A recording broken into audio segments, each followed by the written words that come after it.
واقعہ کربلا پارٹ 6۔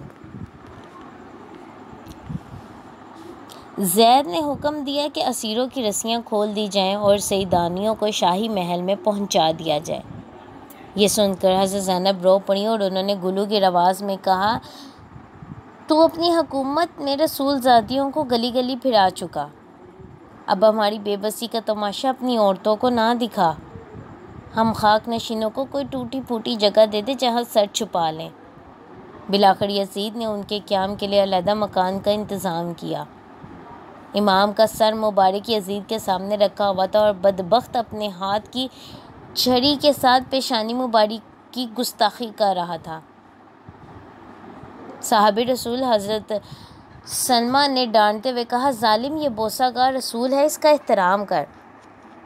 یزید یہ سن کر ایک بار پھر تلملا گیا۔ صاحب رسول کے خلاف کچھ کرنے کی ہمت نہ ہو سکی۔ حضرت زینب کی خواہش پر سر مبارک ان کے حوالے کر دیا گیا۔ وہ سامنے رکھ کر روتی رہتی تھیں، کبھی شہر بانو اور ام رباب سینے سے لگائے بیتے ہوئے دنوں کی یاد میں کھو جاتی۔ ایک رات کا ذکر ہے، نصف شب گزر چکی تھی، سارے دمشق پر نیند کا سناٹا چھایا ہوا تھا۔ اہل بیت کے مصائب پر ستاروں کی آنکھیں بھی بھر آئی تھیں۔ اچانک سادات کی قیام گاہ سے کسی عورت کا نالہ بلند ہوا۔ محل کی دیواریں ہل گئیں، دل کی آگ سے فضا میں چنگاریاں اڑنے لگیں۔ یزید دہشت سے کانپنے لگا، جا کر دیکھا تو حضرت زینب بھائی کا سر گود میں لیے ہوئے بلبلا رہی ہیں۔ درد و کرب کے ساتھ ایک قیامت جاگ اٹھی ہے، اور درد انگیز نالے سے اس کے دل میں جو دہشت سمائی تو عمر کی آخری سانس تک نہ نکل سکی۔ اسے اندیشہ ہو گیا کہ کلیجہ توڑ دینے والی یہ فریاد اگر دمشق کے در و دیوار سے ٹکرا گئی تو شاہی محل کی اینٹ سے اینٹ بچ جائے گی، کیونکہ دمشق کی جامع مسجد میں حضرت امام زین العابدین نے اہل بیت کے فضائل و مناقب اور یزید کے مظالم پر مشتمل جو تاریخی خطبہ دیا تھا، اس نے لوگوں کے دل ہلا دیے تھے، اور ماحول میں اس کی اثر انگیزی اب تک باقی تھی۔ اگر تقریر کا سلسلہ کچھ دیر اور جاری رہتا اور یزید نے گھبرا کر اذان نہ دلوائی ہوتی تو اسی دن یزید کے شاہی اقتدار کی اینٹ سے اینٹ بچ جاتی اور اس کے خلاف عام بغاوت پھیل جاتی۔ اس لیے دوسرے ہی دن نعمان ابن بشیر کی سرکردگی میں 30 سواروں کے اہل بیت کا ایک تاراج کارواں اس نے مدینے کی طرف روانہ کر دیا۔ ہزار کوشش کی کہ کربلا کی دہتی ہوئی چنگاری کسی طرح ٹھنڈی ہو جائے، لیکن جو آگ بحر و بر میں لگ چکی تھی اس کا سرد ہونا ممکن نہیں تھا۔ صبح کی نماز کے بعد اہل بیت کا دلگداز قافلہ مدینے کے لیے روانہ ہو گیا۔ نعمان ابن بشیر بہت رقیق القلب، پاک باز اور محب اہل بیت تھے۔ دمشق کی آبادی سے جو انہی کا قافلہ باہر نکلا، حضرت نعمان امام زین العابدین کی خدمت میں حاضر ہوئے اور دست بستہ عرض کیا، یہ نیاز بند حکم کا غلام ہے، جہاں جی چاہے تشریف لے جائیے، میری تکلیف کا خیال نہ کیجیے، جہاں حکم دیجیے گا پڑاؤ کروں گا، جب فرمائیے گا کوچ کروں گا۔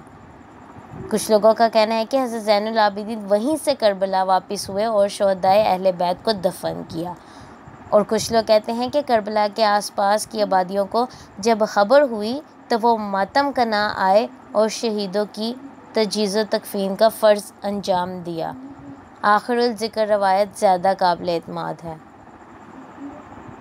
حضرت امام عرش مقام کا سر مبارک اب نیزے پر نہیں تھا۔ حضرت زینب شہر بانو اور عابد بیمار کی گود میں تھا۔ پہاڑوں، صحراؤں اور ریگستانوں کو عبور کرتا ہوا قافلہ مدینے کی طرف بڑھتا رہا۔ منزلیں بدلتی رہیں اور سینے کے جذبات مچلتے رہے، یہاں تک کہ کئی دنوں کے بعد اب حجاز کی سرحد شروع ہو گئی۔ اچانک سویا ہوا درد پھر جاگ اٹھا۔ رحمت و نور کی شہزادیاں اپنے چمن کا موسم بہار یاد کر کر کے مچل گئیں۔ کربلا جاتے ہوئے انہی راہوں سے کبھی گزرے تھے۔ کشور محمد کی یہ رانیاں اس وقت اپنے تاجداروں اور ناز برداروں کی ضلع عاطفت میں تھیں۔ زندگی شام و سحر کی مسکراہٹوں سے معمور تھی۔ کلیوں سے لے کر غنچوں تک سارا چمن ہرا بھرا تھا۔ ذرا چہرہ اداس ہوا، چارہ گڑوں کا ہجوم لگ گیا۔ پلکوں پہ ننھا سا قطرہ چمکا اور پیار کی ساغر میں طوفان امڑنے لگا۔ سوتے میں ذرا سا چونک گئے اور آنکھوں کی نیند اڑ گئی۔ اب اسی راہ سے لوٹ رہے ہیں تو قدموں کے نیچے کانٹوں کی برچھیاں کھڑی ہیں۔ تڑپ تڑپ کر قیامت بھی سر پر اٹھا لیں تو کوئی تسکین دینے والا نہیں۔ خیمہ اجرا اجرا ہے، قافلہ ویران ہو چکا ہے۔ شہزادیوں اور رانیوں کی جگہ اب یافتہ حال یتیموں اور بیواؤں کی ایک جماعت ہے جس کے سر پر اب صرف آسمان کا سایہ رہ گیا ہے۔ لبوں کی جنبش اور آبرو کے اشاروں سے اسیروں کی زنجیر توڑنے والے آج خود اسیر کرب و بلا ہیں۔ مدینے کی مسافت گھٹتے گھٹتے اب چند منزل دور رہ گئی۔ ابھی سے پہاڑوں کا جگر کانپ رہا ہے، زمین کی چھاتی دہل رہی ہے۔ قیامت کو پسینہ آ رہا ہے کہ کربلا کے فریادی مالک کونین کے پاس جا رہے ہیں۔ قافلے میں حسین نہیں ہے، اس کا کٹا ہوا سر چل رہا ہے۔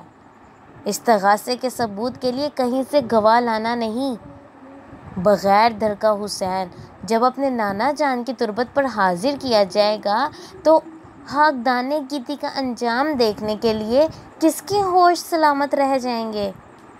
نانا جی، ہمارے حسین آئے ہیں مدینے میں۔ حضرت عقیل کے گھر کے بچے یہ پڑھ رہے تھے۔ قیامت کے دن وہ امت کیا جواب دے گی جب اس کا رسول پوچھے گا کہ تم نے ہماری اولاد کے ساتھ یہی سلوک کیا کہ ان میں سے بعض خاک و خون میں لپٹے ہوئے ہیں، تلواروں، تیروں اور نیزوں سے ان کے جسم غائل ہیں، ان کی لاشیں بے آب و گیا وادی میں پڑی ہیں اور ان میں سے بعض قیدی ہیں، رسیوں کے بندھن سے ہاتھ نیلے پڑ گئے ہیں۔ اپنے امام کا کٹا ہوا سر لیے اہل بیت کا یہ تاراج کارواں جس دم روضہ رسول پر حاضر ہوا، ہوائیں رک گئیں، گردش وقت ٹھہر گئی، بہتے ہوئے دھارے تھم گئے، آسمانوں میں ہلچل مچ گئی، پوری کائنات دم بخود تھی کہ کہیں آج ہی قیامت نہ آ جائے۔ اس وقت کا دل گداز اور روح فرسا منظر بیان سے باہر ہے۔ قلم کو یارہ نہیں کہ درد و عالم کی وہ تصویر کھینچ سکے جس کی یاد اہل بیت کو صدیوں تڑپاتی رہی۔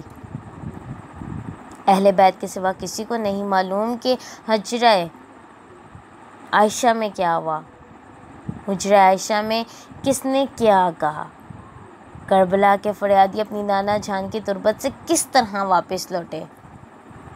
پروردہ ناز کا سر مرکز انور کے باہر تھا۔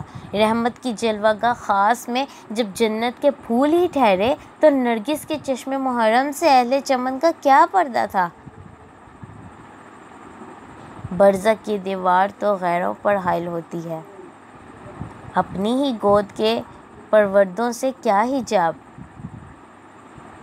حضرت زینب، حضرت شہر بانو، حضرت ام رباب، عابد معمار اور ام کلثوم و سکینہ یہ سب کے سب محرم اسرار ہی تھے۔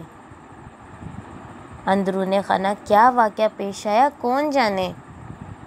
اشک بار آنکھوں پہ رحمت کی آستین کس طرح رکھی گئی۔ کربلا کے پس منظر میں معیشت اہل الہی کا سربستہ راز کن لفظوں میں سمجھایا گیا۔ پس دیوار کھڑے رہنے والوں کو عالم غیب کی ان سرگزشتوں کا حال کیا معلوم۔ مرکز رسول سے سیدہ کے خواب گاہ میں 2 ہی قدم کے فاصلے تھے۔ کون جانتا ہے لاڈلے کو سینے سے لگانے اور اپنے یتیموں کے آنسو آنچل میں جذب کرنے کے لیے ممتا کے اضطراب میں وہ بھی کسی مخفی گزرگاہ سے اپنے بابا جان کی حریم پاک تک آ گئی ہوں۔ تاریخ صرف اتنا بتاتی ہے کہ حضرت زینب نے بلک بلک کر کربلا کی داستان زلزلہ خیز سنائی۔ شہر بانو نے کہا، خاندان رسالت کی بیوہ اپنا سہاگ لٹا کر در دولت پر حاضر ہے۔ عابد معمار نے عرض کیا، یتیمی کا داغ لیے حسین کی آخری نشانی ایک بیمار نیم جا شفقت و کرم و صبر و ضبط کی بھیک مانگتا ہے۔ آہو فگا کا ابلتا ہوا ساگر تھم جانے کے بعد شہزادہ کونین حضرت امام علی مقام کا سر مبارک مرد مشفقہ حضرت سیدہ کے پہلو میں سپرد خاک کر دیا گیا۔ دریا کا بچھڑا ہوا قطرہ پھر دریا میں جا ملا، پھر اٹھتی ہوئی موجوں نے اسے آغوش میں لے لیا۔ اللہ پاک شہدائے کربلا کے صدقے میرا غم اور غم حسین میں رونا قبول فرما کر میرے دل کو سکون عطا ہو۔ سلام یا حسین، لبیک یا حسین۔ شکریہ۔